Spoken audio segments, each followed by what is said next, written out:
Delighted to present the next lecturer, the next person giving a presentation, who is Vicky Hayward. She is based in Madrid. She's been based in Madrid, Spain since 1990.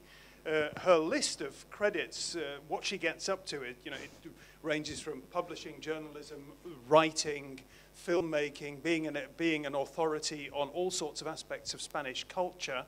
And certainly in her journalistic and media activities, Vicky herself says the accent is very much on the independent approach. And Vicky also says that one of the great realizations of her journalistic and media work in the last couple of decades has been the link between culture and politics, the profound link between culture and politics, that you're nearly always talking about the same thing at the same time. And I think that's going to be very much reflected in what we're going to hear now about Los Gitanos, the Spanish Gypsies, the Gitanos, expression and media as a tool for integration. It's going to be all about culture and politics. Vicky. Hello. Maybe a quick round of applause.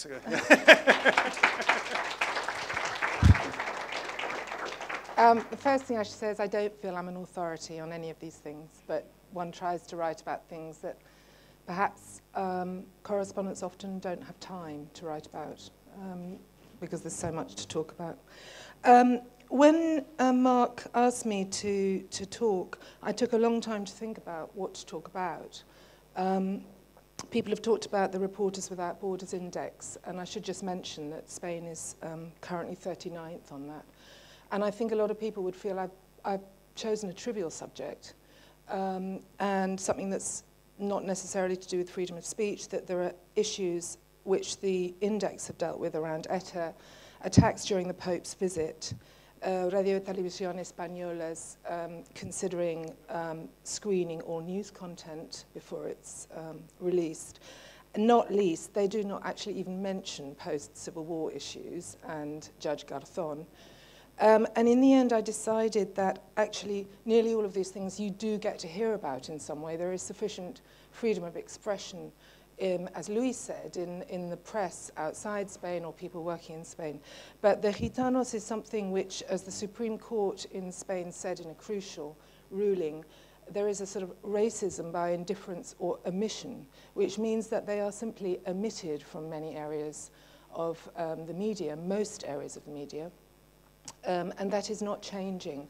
And what I've tried to look at is a very sort of brief run-up to what's going on now and their main form of expression culturally, a dozen markers of how the culture and the politics have gone together in unexpected ways, and then the work of the most radical organization, which has been, is in fact celebrating 40 years and has made huge strides forward. And I think, as Renata said, there are very positive things to pull out along the negative, but their greatest fear is the displacement of the Gitanos from digital media altogether, that what they face now, which is 75% to 90% functional adult illiteracy, becomes hugely aggravated by facing a machine instead of a human being. So that's the kind of focus. Whoops, I don't think I'm getting a response here. Oh yeah, I've gone down. Okay, so this is, I've picked a typical flamenco lyric because this is one which is specifically a Gitano song form, so we know it's a Gitano lyric. It's existed for about 200 years, and it is something which was, again, looking at media and how, what is new media or not, which we were talking about. It was entirely in the oral domain, like 99% of flamenco lyrics. It was first recorded by Thomas Pavón in 1940s, and you would think these kind of lyrics, which were the equivalent of rap, if you like, would now be outdated and irrelevant. But probably the biggest international star, Estrella Morente, sings this lyric. So I've given you the original Andalusian Spanish, which is very much part of flamenco, and then I've given you the translation, which I'm not trying to be poetic. In the quarter of Triana, neither a pen nor ink pot is left for me to write to my mother for 3 years I haven't seen her, which is fundamentally a kind of poetic expression of the lack of freedom of expression at the most basic level that people were talking about it for the Sudan and other areas. And probably when it was written, it was evoked the poverty of the families who were In 1749, the entire Gypsy population was arrested overnight. They had been quite wealthy and settled, forcibly settled. In the 1940s, when Pavon recorded it, it was a very good coded method of talking about the fact that Franco had, almost as soon as he came into power, prohibited flamenco song in public areas. Hence, you will often see on album covers, prohibido el cante, is a kind of coded joke about that. Of course, at the same time, it was allowed in tourist tablaos, providing the hemlines went up so you could see people's knees. And in the modern world, Estrella sings it, I think, really because it's a sense, she's very much from a specific family in which they've chosen to nurture their own art at the highest form through a kind of cultural ecosystem which belongs to city centres, it belongs to the places where they have been settled, and they have been very forcibly moved out of these. And Triana is the single biggest example, which is an inner city area of Seville, which has, on the outskirts, Europe's oldest shanty town. And Triana was the area, and they are almost non-existent there now, and instead were resettled in an area that has produced a huge amount of flamenco, but it's entirely different because the family system has been split up. Now, so that is, what is the strength? That kind of form of expression, curiously, has great strengths. But nobody denies, I think, within the flamenco world, particularly, that this is a form of freedom of expression. And Felix Grande says, Gypsy Andalusian cante is not, strictly speaking, popular music. It's popular in racial suffering that finds expression in the lives of a few who, released from tension, wrestle from it. The strengths of that are, I think, what Pierre Bourdieu, the sociologist, would have called a social field, which is that the Gitanos have established a very strong social field in Spain that's unrelated to their economic situation. You know, they have freedom of gesture and aesthetics. Their lexicon of gesture is probably wider than their vocabulary, many, of song style, pronunciation. The lyrics are traditionally improvised, so you can get away with blue murder without warning your producer. Moral rights in performance, where, how, and on what terms. Non-assimilated way of life, which is key for them. They want integration, but they don't want assimilation. And an accumulation of huge cultural capital across frontiers, because, you know, Spanish national presidents who never go to a flamenco concert in their lives are very keen to be photographed with flamenco performers when they go to Tokyo, where there are more flamenco, there's more live flamenco than in most Spanish cities. And then, of course, in a very literate world, in a sort of, as McLuhan would have pointed out, there are huge weaknesses to this. And as he said in one of the few Gypsy Gitano magazines, freedom smells of printer's ink, and that is a smell we want on the hands of our young people. And it is simply a smell that is not yet on the hands of their young people. I mean, we can't even talk about a web magazine existing within Spain for the Gitanos. Rom language is so weak it's not really even an issue. And the fact that their culture has remained oral has meant that they have remained very, very vulnerable. They have far shorter life expectations than Spaniards. And in the last European Committee on this matter, there was a formal note in the final conclusions, which I have here, about their lack of equal access to education, housing, state services, work, income, even statistical awareness of their situation. There has been no great statistical revelation, really, of this situation, and people disagree even about the population, although I think the most accurate estimates are 850,000 to 1 million. And within all of that, lack of functional literacy is the key. So just to give you the kind of background, because sometimes I think it slightly astonishes people, the key issue today for them is exclusion and inclusion, but integration, not assimilation, as it is, I think, for a large number of Spaniards with their own cultures. 1749 is the Great Roundup. And there's arrest and internment overnight, and all property is confiscated. Subsequently, 1763 to the 80s, it's released. Interestingly, the first evidence of flamenco that we have is in the 1780s. just after they're released and resettling. And interestingly, it's nearly always in the eyes of foreigners, and a few complaints. So in the 19th to 20th century, you see flamenco pass through every form of new media. It enters absolutely all of them. Live performance, press, phonograph, gramophone, cinema, radio, television, digital media. Since the 1950s, it's been really big internationally, and it's been bigger internationally than in Spain, in really all forms of media, I would say, particularly because what does exist has been subsidized, so it's very vulnerable. Now, in the 70s, this screen covers what you might call the transition years, and you have illiteracy as estimated 80% in 77. Juan de Dios Ramírez de Heredia becomes first Gitano Member of Parliament. Spanish Constitution recognizes Gitanos as full Spanish citizens. They had not been recognized before. Abolition of Franco's laws and police regulations from the 40s recommending scrupulous control of Gitanos. And however, you get at the same time, you get the beginning of the split that exists today, which is formal freedom of expression, but lack of it, because the educational policy decides that the Gitanos should be educated separately in primary education and only integrated in secondary. And what this effectively means is that 2 people went on to secondary education from the Gitano community in the first 10 years.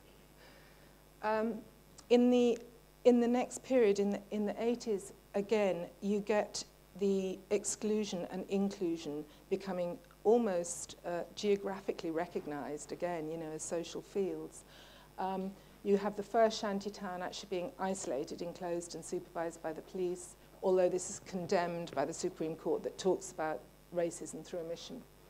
You have Camarón de la Isla, who becomes the first flamenco star who actually pulls the whole country together, and very coded lyrics. I'm Gitano, I like to taste the meadow and mint, the song of Soleá in a clear, serene voice, just at the time when actually the enclosure of Gitano areas.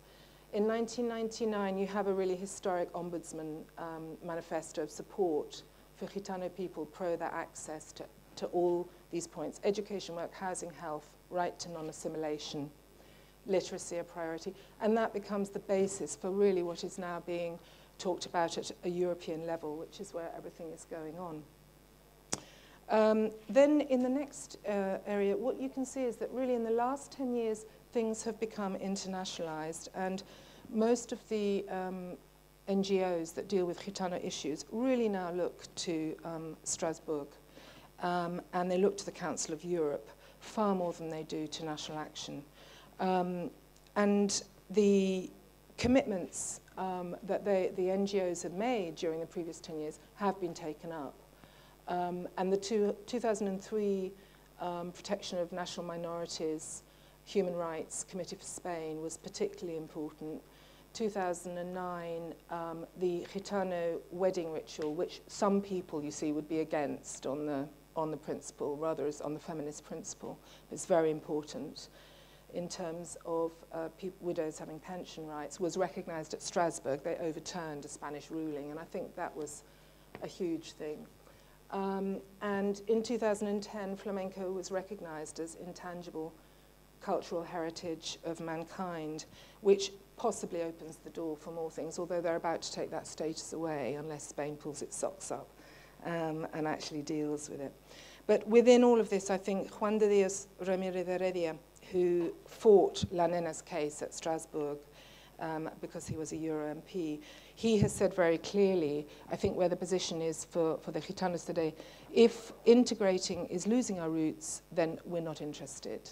But there's no reason why. And the organization whose work I'm going to look at, I think very importantly, wants them classified as the 18th region of Spain, which is not territorial, because of course I think there is a very broad understanding that the need for regional autonomy based on historic cultures and languages in Spain, and that perhaps if it could be viewed in that way, there would be more understanding.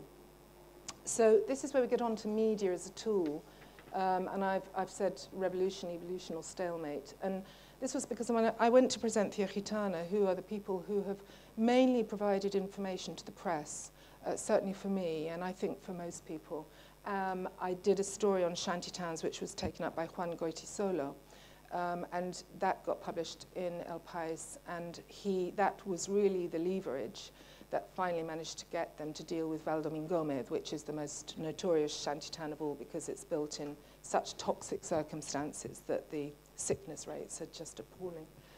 I asked them about new media, expecting them to tell me about Twitter and Facebook and how powerful this was. And they said, you better come over and we better explain. And their answer was so radical that I thought I would just give you the background to it because I think it explains where they're coming from and it engages with last night's discussion. So they started in 1982, and they've been going, 72 actually, 82, 92, yeah, 72, sorry. Which was before the Gitanos were recognized. And they wanted to use purely education and culture, so it was pure cultural diplomacy, as tools for the Gitanos to control their own terms of social inclusion, with a policy of polarization that they would try to build a dam against the racism, and the Gitanos themselves would then fill in. The media that they've used since then, I think very successfully, has been a human field. They've gone from 12 to 5,000 members and collaborators. They have a preschool, Cantar Chimutri, which is very successful and self-funding. They've done extensive publishing on a European network, 20 titles, co-editions in 12 languages, and they work all the way through Eastern Europe, and they have set up many of those networks. So it's intercultural, and it's very inclusive of all the Gypsy communities in Spain, including the Romanians. They found that in talks, and in this kind of thing, they really couldn't get anywhere without humor. And they began a European award-winning project to deal with racism against Gypsies with humor, which is this one, Burlamos del Racismo, of which there's several titles. They use cultural events and cultural studies. They use translation, Gunter Grass, of course, fundamental. They provide a media information service. They use legal action in the courts. They use street demonstrations, European Union collaborations, and they use transnational awards as well. So this is where I found them, and this is really what they said the challenges were today. Manuel Martinez Ramirez, the challenge is how to engage with the media but leave the Gitanos' roots and identity intact. Our focus is quality and quantity, not visibility. We are asking how we can recover a situation of 75% functional adult illiteracy rolling over into digital illiteracy. Juan Díaz Ramírez de Heredia, I think he sums up the problem, which is the Gitanos are a great unknown, and what is unknown produces fear. And Eugenio Cobos, who's somebody who works on the cultural activities and who's just written about flamenco in cinema, pointed out that despite the UN, there are still those who affirm that flamenco degrades the image of Spain, which is quite interesting because it is the kind of politically acceptable face of the Gitano culture. It does travel around the world, and it does go into every top national auditorium. So this is where they are now, and these are the projects that they are working on within cultural diplomacy as their priorities. First of all, there is a problem of what they call desgitanización, that flamenco is becoming completely kind of taken away from the Gitanos almost, which is true. You have cultural committees after the UNESCO, and there wasn't a single Gitano on that committee. The Gitano lyrics, the Gitano song forms are disappearing, and there are an increasing number of non-Gitanos performing, many of them with a huge respect, but some without it, particularly at the commodified end.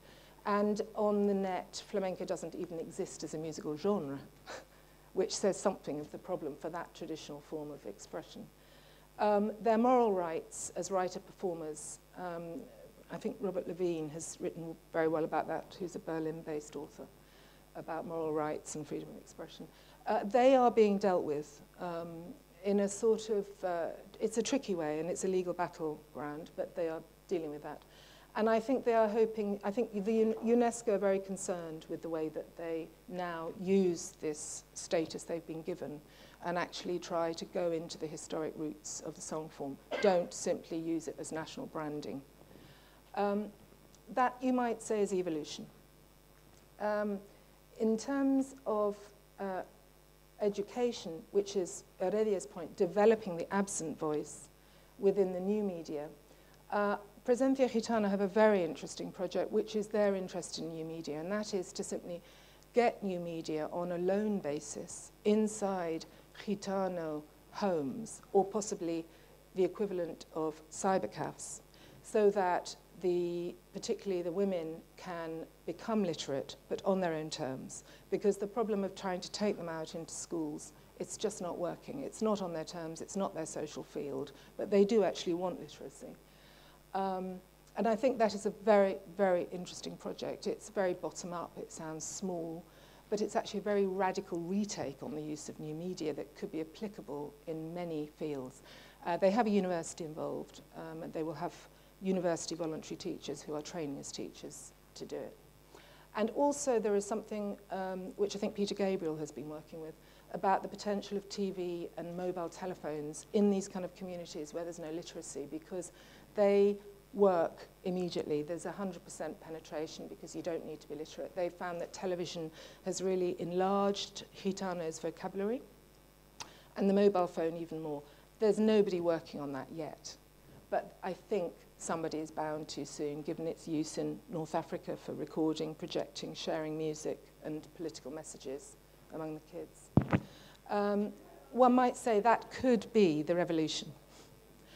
The final point is unfortunately the stalemate, which is the most interesting project of all, which was put forward after the Lorca earthquake. You probably heard a little bit about the Lorca earthquake in the news. In particular, those who were left homeless, it was a heavily self-selective process, whereby it was the Gitanos and the immigrants who lived in two specific quarters that were very vulnerable on the seismic. One of them very old, some of them very new. So immediately, Presencia Gitana began to work on a project and took it to Europe about the notion of a self-build quarter, in which the homeless people would acquire life skills through building their own homes because of the new technology that's been developed, especially in America, for quickly built homes. But within this, they would also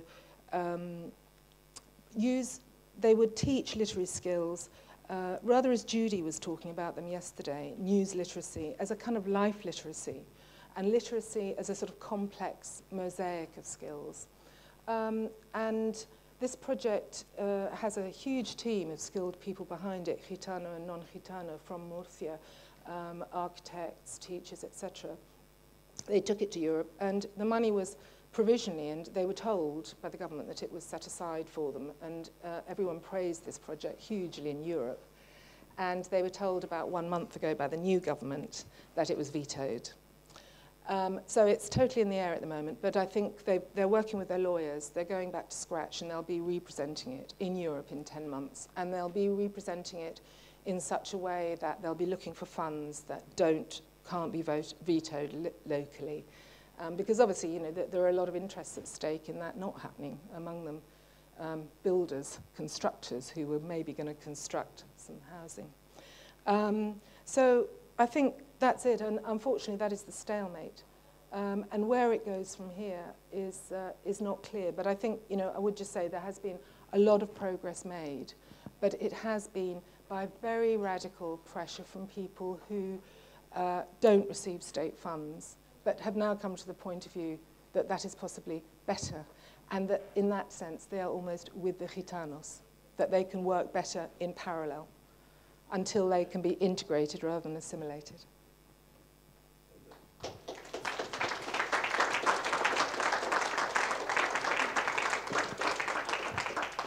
Thank you very much for that. So detailed and so lucid, yeah, in such a short period of time to tell us so much about this, this fascinating but rather troubling history.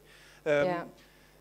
I've just got one quick question before I open it up, because I've seen people who have been scribbling an awful lot. When we talk about culture and politics, which is what when I introduced you, I said was going to be very, at the core of what you're going to be talking about. Integration, yes. Assimilation, no. That is the big thing. Yeah. Just define the terms for us. All right. I could have gone further back in history. The 1499 pragmatic, one of the big things that I think people don't realize is the Muslims and Jews were expelled from Spain by Ferdinand and Isabella because they had a different religion. The Gypsies, the Gitanos, were not expelled. The policy was to exterminate or assimilate. And that is the story from 1499 to 1749. Therefore, assimilation, they're very, very clued up about all of this. I could read you other lyrics, a string of lyrics, which are just extraordinarily potent about their awareness of what was taken from them. And they have a kind of self-education system through conversation and history, which is not usually that mythical or inaccurate. So integration is the key, and assimilation is, for them, unacceptable. And in a way, the reason they won't go to secondary school is because they are aware that that is a modern, unspoken form of assimilation. Which but then intellectually, the alternative, if they're not going to go to the secondary school as given, then they would have to go to an alternative school, which would be a special school. Well, that is what still runs at the moment. And in theory, the Secretariat, which is the official government body, will tell you that the Gitano children are going more, but they are taken out before the age of 14. That is the thing, and that's the crucial break. And really, I think state policy has just refused to engage with this idea of setting up some alternative after that. But I mean, I think I would emphasize also, talking to Luis, it isn't just the Gitanos who meet a sort of non-negotiable attitude on this. Madrid is still quite inflexible on certain points of recognition of the historic cultures, even though they have been forced to recognize them in the Constitution. The reality can sometimes be very different. Luis is nodding. He'll be up next. As he said in the round table, I think it was very interesting that that was the first point you picked out, was language. And interestingly, Rom is not an issue for them. So few people speak it that it's not an issue. Thank you very much indeed.